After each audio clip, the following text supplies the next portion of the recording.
les fonctions qui vous permettent d'effectuer des calculs selon des conditions, ce sont les fonctions si.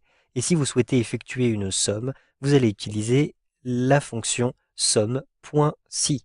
Si vous souhaitez aller un petit peu plus loin avec les critères, utiliser davantage de critères, vous pouvez aussi utiliser la fonction somme.si.ens pour ensemble, et vous pourrez ainsi utiliser davantage de critères comme vous allez le voir. Donc tout d'abord, vous le voyez ici, j'ai un tableau avec l'ensemble de mes commandes. Ce tableau va de A8 jusqu'à, je descends un petit peu à l'intérieur du tableau, L32. Mais je vais m'intéresser surtout aux deux dernières colonnes, puisque j'ai la colonne des valeurs, donc qui est un calcul en fonction de la quantité et des différents prix, et notamment du prix de toute taxe comprise.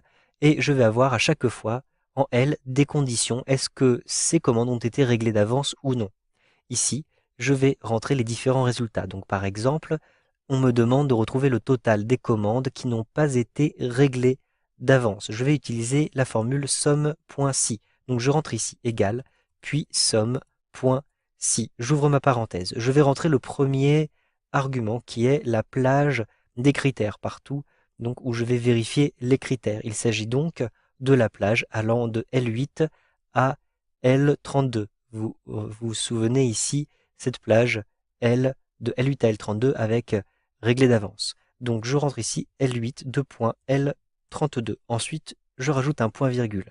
Quel va être mon critère? Je rentre ici le critère. Le critère va être non, puisqu'on me demande de calculer ceux qui n'ont pas été réglés d'avance. Donc je rentre entre guillemets non. Il est très important d'indiquer entre guillemets si vous souhaitez récupérer comme ceci du texte. Or non, il s'agit bien d'un texte. Ensuite, je rajoute point virgule et je vais indiquer maintenant quelle sera la plage à additionner. Les éléments que je vais additionner se trouvent à l'intérieur de la plage allant de K8 à K32. Donc ici, je vais rentrer simplement K8, 2 points, K32. Et vous le voyez immédiatement, je vais avoir en rouge cette deuxième plage. J'ai en bleu la première plage. Vous voyez que cela va jusqu'à la ligne 32. Ensuite, je peux fermer ma parenthèse et appuyer sur la touche Entrée. Le calcul est automatiquement fait, vous le voyez, à l'intérieur de cette cellule.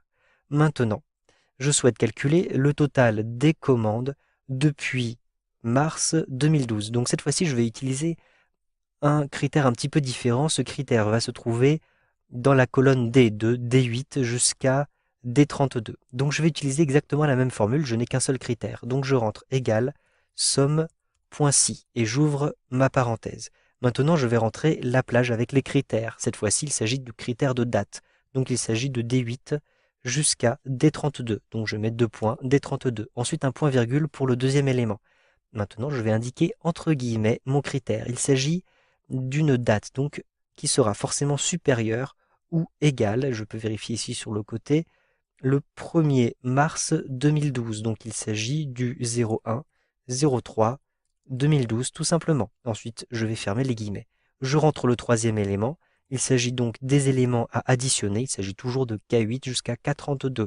Donc K8, 2 points, K32 comme ceci. Et je peux fermer ma parenthèse. J'appuie sur la touche Entrée et le calcul est effectué effectivement pour toutes les commandes depuis le 1er mars 2012, c'est-à-dire à l'intérieur de ce tableau, donc pour toutes les dates ici qui sont postérieures au 1er mars 2012. Je vais ensuite ici retrouver le total des commandes qui n'ont pas été réglées d'avance, mais en plus qui datent, qui sont postérieures au 1er mars 2012. Je vais donc utiliser deux critères. Je vais donc utiliser une formule différente. Il s'agit de la formule somme.si.ens. Donc je rentre ici, égal somme.si.ens pour ensemble. Ensuite, j'ouvre ma parenthèse et je vais indiquer quelle est ma plage somme. Cette fois-ci, je commence par la plage somme qui était le troisième argument dans ma fonction somme.si. Mais cette fois-ci, c'est le premier argument. Donc, la plage somme sera, comme tout à l'heure, K8 jusqu'à K32. Donc, je rentre K8, 2 points, K32. Ensuite, un point virgule. Maintenant, je vais rentrer ma plage numéro 1 avec point virgule le critère numéro 1. Puis, la plage numéro 2, point virgule le critère numéro 2. Point virgule, la plage numéro 3, point virgule, le critère numéro 3, etc. Donc j'ai un premier critère. Le premier critère, il s'agit de dire qu'ils n'ont pas été réglés d'avance. Donc il s'agit de la colonne L. Donc je vais rentrer de L8 jusqu'à L32. Je vais indiquer maintenant le critère, il s'agit toujours de nom, donc je rentre nom entre guillemets, et je rajoute un point-virgule pour mon deuxième critère. Le deuxième critère étant un critère de date, donc je vais rentrer D8, D32. Il s'agit bien de la colonne date que vous voyez ici. Le critère est toujours le même, donc entre guillemets, il est très important de mettre des guillemets. J'ouvre ici donc mes guillemets, ensuite je vais mettre supérieur ou égal au 1er mars 2012. Ensuite, je peux fermer les guillemets et fermer la parenthèse puisque j'ai spécifié mes deux critères. J'appuie sur la touche Entrée. J'ai donc le calcul qui est effectué automatiquement. Maintenant, je souhaite rajouter un troisième critère.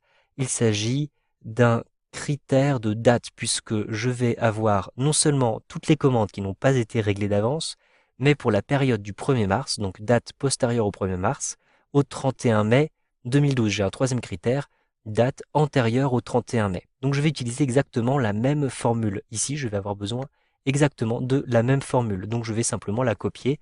Je sélectionne ma formule, j'utilise le raccourci clavier CTRL-C et je vais coller cette formule à cet endroit-ci. Donc je clique ici sur G5 et je vais rentrer égal et je colle ma formule tout simplement. Avec CTRL-V tout simplement. Je vérifie que cela correspond bien, donc à chaque fois K8, K32, L8, L32 et D8, D32 pour le critère de date. Donc je n'ai pas eu de décalage. À cet endroit-ci, je vais rajouter un point-virgule et je vais rajouter le dernier critère. Le dernier critère, il s'agit d'un critère de date, donc de D8, 2 points jusqu'à D32 et je rajoute un point-virgule, le dernier critère étant que la date doit être antérieure au 1er juin. Donc je vais simplement mettre entre guillemets le signe antérieur inférieur à et je vais rentrer le 1er juin 2012. Je ferme mes guillemets, je ferme ma parenthèse et j'appuie sur la touche Entrée. Et donc je vais avoir, vous le voyez, un chiffre un petit peu plus bas puisque j'ai exclu des dates. Vous savez donc maintenant comment effectuer une somme sous condition avec Excel 2013.